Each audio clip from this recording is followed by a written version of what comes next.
Hey, welcome to another edition of the Retail Sales Motivation Podcast. I'm your host and sales coach, Baraka, and this weekly podcast is for all of you retail sales warriors out there working hard to turn every interaction into a sweet payday. This week I wanted to talk about maps. So my wife and son will tell you that I am horrible with directions. I need the magic lady in a box, what everyone else in the civilized world calls a GPS, to find my way around everywhere. No matter how often I've been to that place, I probably have my magic lady in a box turned on and guiding me.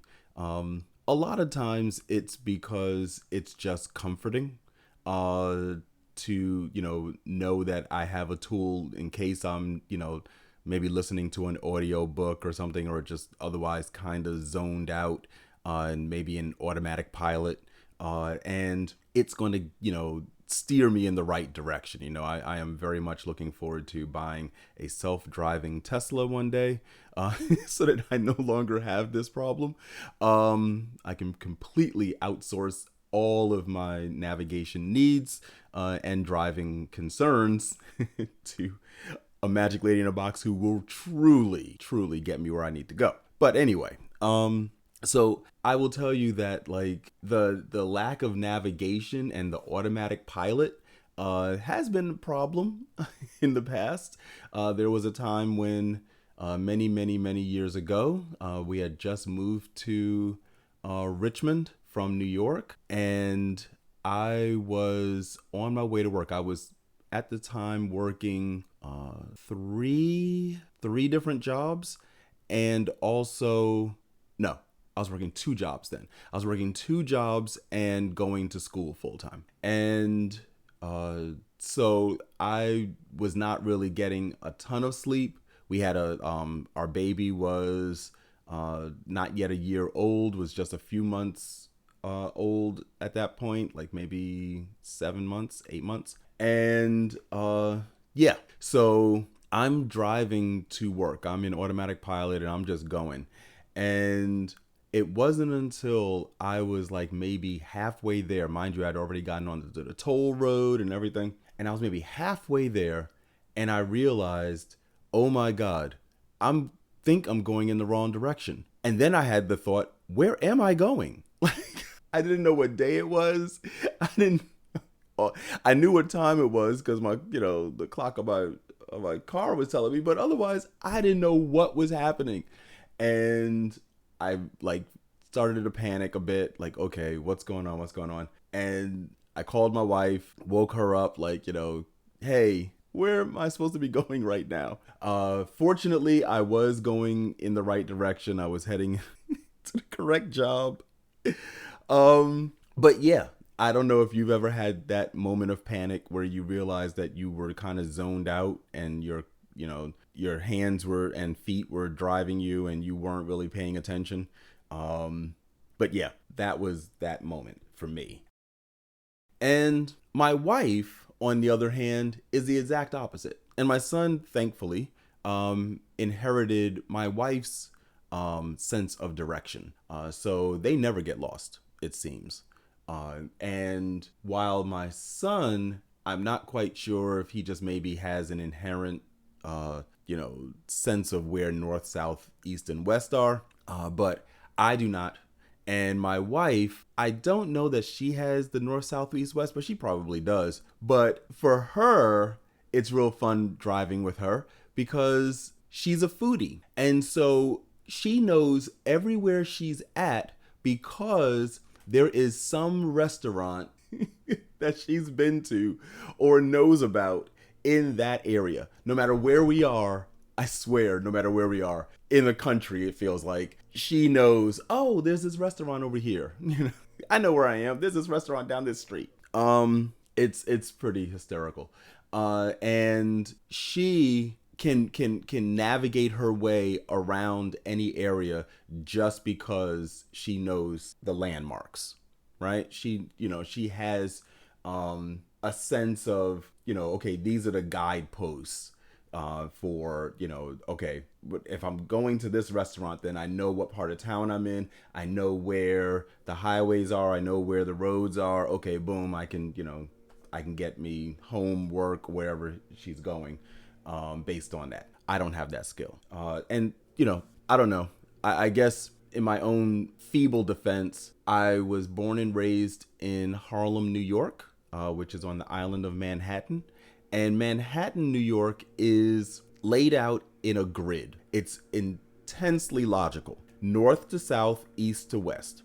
So, north to south, the streets are numbered and they go up from one down on the southern end of Manhattan all the way up to 200 and what, like 227th Street, something like that. And that's in the northernmost end of Manhattan. So north to south, you pretty much know where you are just by looking at the street number. Then east to west, the streets are numbered. The avenues, I should say, excuse me, are numbered. North to south, they're streets. East to west, they're avenues, and they are numbered. And they start on the east end of Manhattan and First Avenue, and it goes all the way to 12th Avenue on the western end. So again, you know exactly where you are just by looking up and looking at a street sign. You see the intersection, you see the street number, you see the avenue number, you know how to get where you got to go. Okay, I know that's a pitiful excuse, but I'm sticking to it. My wife, she was born in the Bronx. That is not a grid. That is a god awful maze of streets and avenues and things, and I don't understand how anyone figures their way around. But she grew up there, and so yeah, she had to develop a better sense of direction, I guess, than I. But anyway, back to my point. Why am I bringing this up? It's because this is very similar to sales. Most sales follow a certain pattern. They have guideposts, they have landmarks at various phases to indicate various phases of the transaction. And as you develop your skills and you are really working with more and more customers, you will start to recognize and appreciate that there are landmarks that will clue you in and trigger responses from you in order to move the transaction forward. So there could be, again, retail and my store, furniture store. So we could be talking with a customer who is moving, right? She's buying a new house. Sweet. That's our bread and butter. That's what we love, right? But that also finding that out triggers a question for the salesperson. Where are you in the mortgage process? Have you already closed on the house? Are you applying for the mortgage? Are you just looking at this stage? Are you in the process of getting everything finally approved? What's going on? Because financing plays a huge part in furniture sales. And if a customer is in the process of closing on their mortgage, they should not open up a financing application, right? They should not apply for financing because that will adversely impact their ability to get their mortgage. And many times customers, they might have been warned that by their lender, or they might not have, but in any event, they come in and sometimes they just forget. They get excited, they get caught up in the in the moment, the emotional enthusiasm of shopping for new furniture, for a new home. And the salesperson, it's up to us, our home furnishing consultants, they will warn the customer that, hey, financing is not a good idea right now until you close on the house, right? So the day that you close on your house, come see me, give me a call. And we will, we'll put everything that you are looking at. We'll write it all down. We'll give it to you, in writing.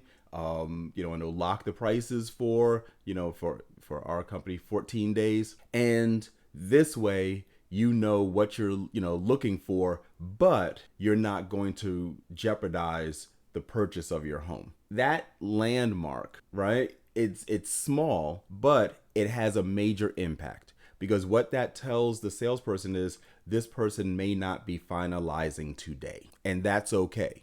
We have tools to manage that process.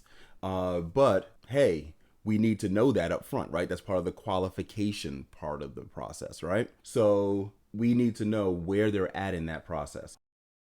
Or let's say that a customer is in the store and she's helping her daughter uh, shop for furniture. She's going to college, and she's got a small little place, maybe not a dorm room, but a little maybe campus apartment or something, and she needs to furnish it. And so that landmark for us, again, we love those sales.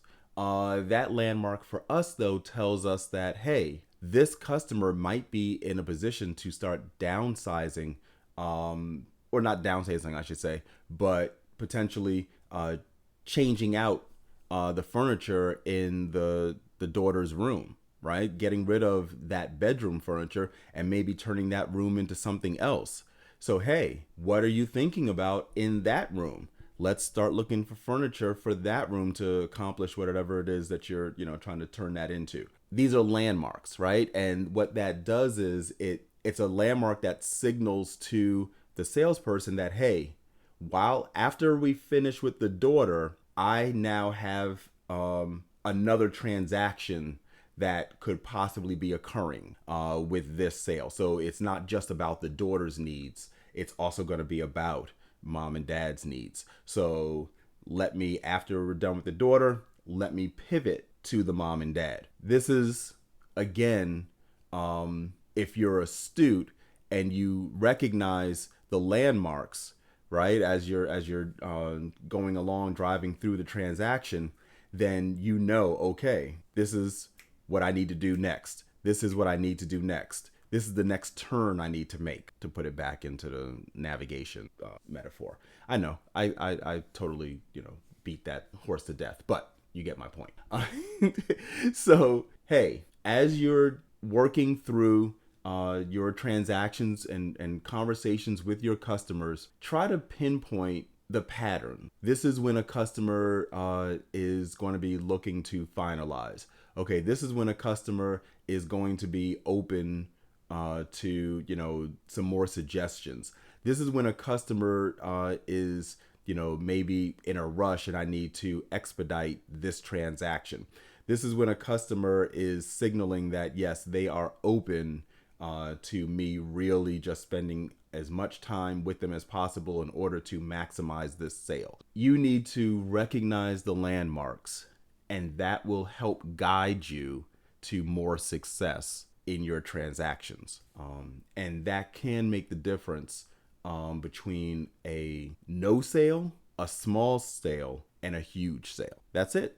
That's all I got for you. I hope that, I know I didn't say it last week, but I really hope that everyone had a phenomenal Labor Day holiday weekend. I hope that it was profitable for you, not only for your business, but for your personal commissions. And I encourage you that if you did what you were supposed to do this holiday weekend, then you have information that you can use to further your clienteling, that you have names, phone numbers, wish lists, things like that. And that whether the customers bought from you or didn't, you have a way of getting back in touch with them and getting them back into the store to do something, either with that wish list or with something different. But I sincerely, sincerely hope for you that you are clienteling your butt off. Just as a reminder, Yes, you just got through Labor Day. Veterans Day is coming up, which, yes, it's not a huge tentpole sale probably for your business, but I don't know what industry you're in. There are some industries where Veterans Day might be a bigger deal. But Veterans Day is the holiday that sets you up for Black Friday. People will come in on Veterans Day just to kind of kick tires to see, what things are out there. If they didn't come during Labor Day holiday, they come during Veterans Day to see, what's available, and they start making plans for Black Friday. So this is the next holiday coming is your opportunity to build good relationships, make yourself memorable, get all the information you need in order to maximize your clienteling opportunities. Because next month, the people who are clienteling, even if it doesn't lead to immediate sales, and if customers are, going to wait for the Black Friday sale, they will come to you. They will come ask for you. They will come see you when you hit them up to say, hey, the Black Friday sale is on. I know you were looking at X, Y, and Z. This is, it's on sale, come on in or whatever. They will know who you are because of the strength of the clienteling you're going to do over the next several weeks. Okay. So that's my coaching for you. Clienteling. All right, that's it. I hope you have a great week, and let's be careful out there. That's how I end all my team meetings. Have a good week. If you want a thing bad enough to go out and fight for it, to work day and night for it, to give up your time and your peace and your sleep for it, if all that you dream and scheme is about it, and life seems useless and worthless without it, if you'll gladly sweat for it and fret for it and plan for it and lose all your terror of the opposition for it, and if you simply go after that thing that you want with all of your capacity, strength and sagacity, faith, hope, confidence, and stern pertinacity, if neither cold poverty, nor famine, nor gout, nor sickness, nor pain, nor body, nor brain can keep you away from that thing that you want, if dogged and grim you besiege and beset it, with the help of God, you'll get it.